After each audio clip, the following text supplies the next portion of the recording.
We achieved 99.2% reliability. Reliability is reported with confidence. 99% uptime. Failure rates trending down. Mean time between failures improving. The system appears stable.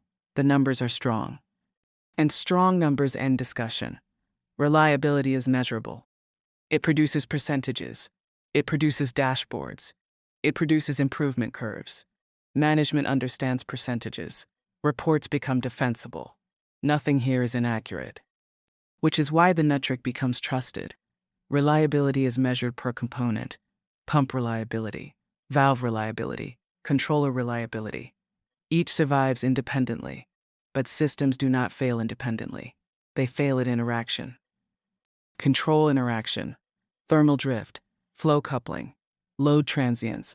These do not appear in reliability reports.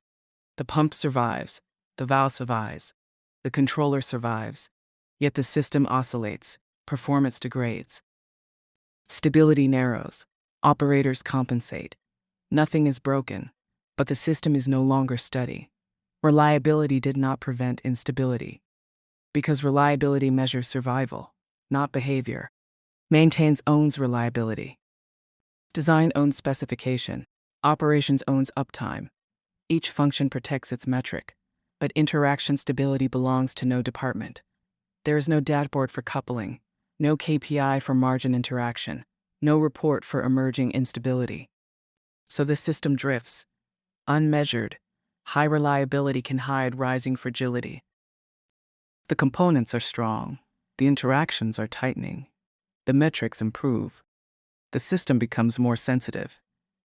And sensitivity does not appear in monthly summaries. The system did not become unreliable. It became unstable. Unreliability is visible. Instability is gradual. By the time instability becomes failure, the metrics still look acceptable. Engineering unfettered. Real engineering. No filter.